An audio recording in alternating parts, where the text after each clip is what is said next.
Welcome to Peter Reacts. Today I'm going to talk about a story that I find fascinating, the Kamala Harris plagiarism scandal.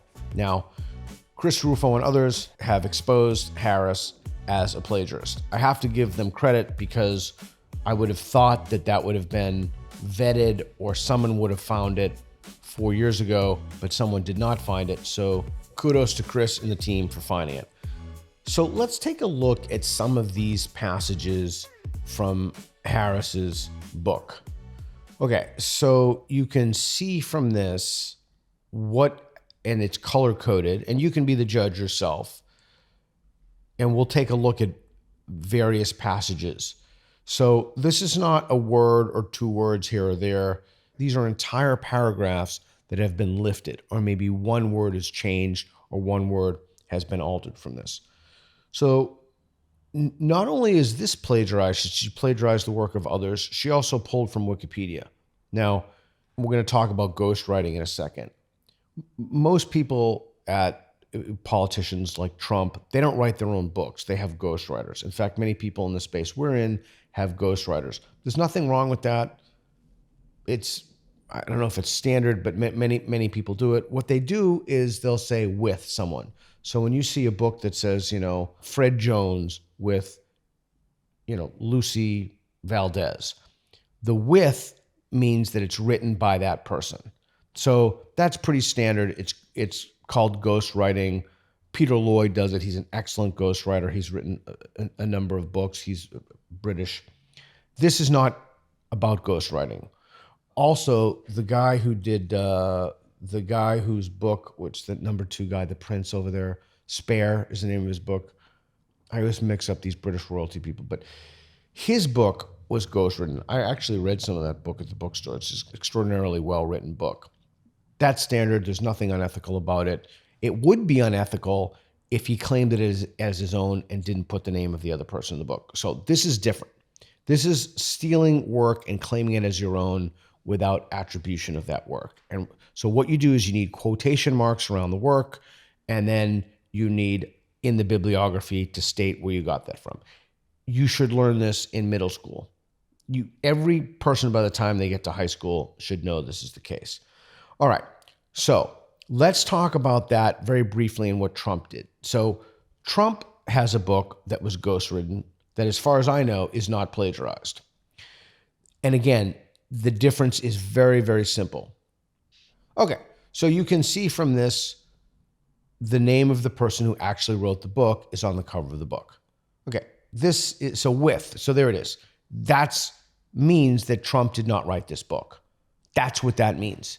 That is not plagiarism. That is ethical. That is fairly standard practice. Nobody bats an eye at it. No one could ever accuse him for being unethical because of that. For other things, yes, not because of that. Okay. Now let's take a look, and this is super interesting. Let's take a look at how the media responded to this. And this is on Chris Rufo's Twitter page, in which you can see it. First thing we'll take a look at is the New York Times. How did the New York Times respond to this? The New York Times sent select paragraphs to an individual to ask them to look at those select paragraphs and pages to see if that was plagiarized. They did not send the whole book, and they did not send what Rufo did. It is obviously plagiarized. And the fact that they did not do that is grossly unethical. I'm going to relate that in a second to the 60 Minutes interview with Harris. The fact that they did not do that shows that they are agenda-driven. They're legacy media that's been captured. In fact, the New York Times provided certain passages to Jonathan Bailey, which it should be noted is a quote-unquote plagiarism hunter, which it should be noted that he has pronouns in his bio. You can take that for what it's worth. And Bailey, in a tweet that Chris Rufo quote tweeted, said, "For those coming here for the New York Times article, I want to be clear that I have not performed a full analysis of the book.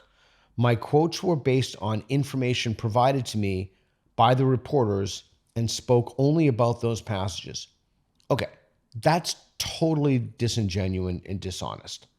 Why on earth would you do that unless you wanted someone to find a certain conclusion? Unless you wanted someone to come to a conclusion about the thing?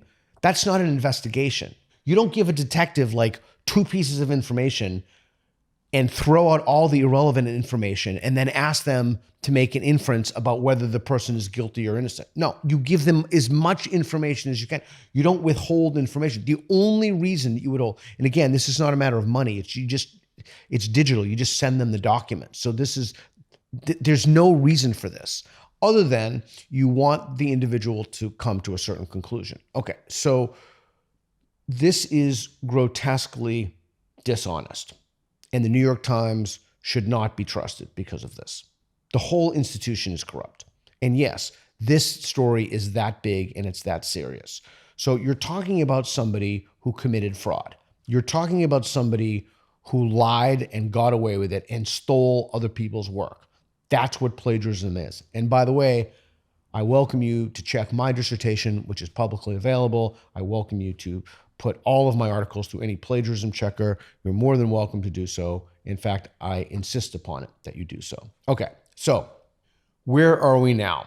Well, major institutions, legacy media institutions, are refusing to condemn Harris.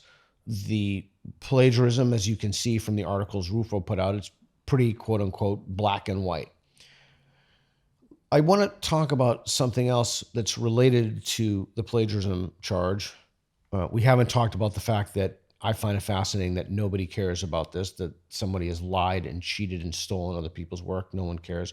I want to talk about the recent 60 Minutes interview that was doctored by 60 Minutes. But it seems that Prime Minister Netanyahu is not listening. Well, Bill, the work that we have done has resulted in a number of movements in that region by Israel that were very much prompted by or a result of many things, including our advocacy for what needs to happen in the region. But it seems that Prime Minister Netanyahu is not listening. We're not going to stop pursuing what is necessary for the United States to be clear about where we stand on the need for this war to end. Okay, by the way, that answer said nothing. Everybody says that. To be clear, 60 Minutes is under zero obligation to release. They've come under a lot of pressure. They're under zero obligation to release the full interview, either the actual interview or the transcript. And if you don't like it, there's certainly no extra legal obligation to do that. If you don't like it, just don't watch 60 Minutes. 60 Minutes is ideologically captured. If you don't like the fact that the New York Times does that, well, then don't read it. If you don't like the Times that Cynical Theories was a best-selling book and the New York Times left it off of the New York Times bestseller list, that's Helen Pluckrose and James Lindsay's book, well, then don't give the New York Times any credence. So we have to delegitimize these legacy media, and it starts with you by just not listening to them and not paying attention to them. So Harris plagiarizes and gets away with it. Now I know people are watching this and say, "Well, what about Trump? He's done X, Y, and Z." Okay, well, what about it? It's the whataboutism. We're not talking about that. We're talking about the fact that someone's a plagiarist. Someone's lied, cheated, and steal. They've taken work as others and they've claimed it as their own. Now I predict. I'm big into predictions. I predict that she will not take responsibility for this. I think that's a pretty obvious prediction. Whoever helped her, I think is a woman, helped her ghostwrite the book. I predict that she will take the fall for this. But the fact is that if your name goes on something, a book in particular, you are ultimately responsible for the content of that book. So what we see now is we see legacy media protecting the Democratic nominee, protecting somebody who has committed fraud, and it's corrupt. The whole thing is corrupt. Thanks for watching. Be sure to subscribe and hit the notification bell. This falls under the umbrella of my nonprofit, National Progress Alliance. Your generous donations keep us going and help fuel content like this. We truly appreciate your support. Thanks again, and we'll see you in the next one.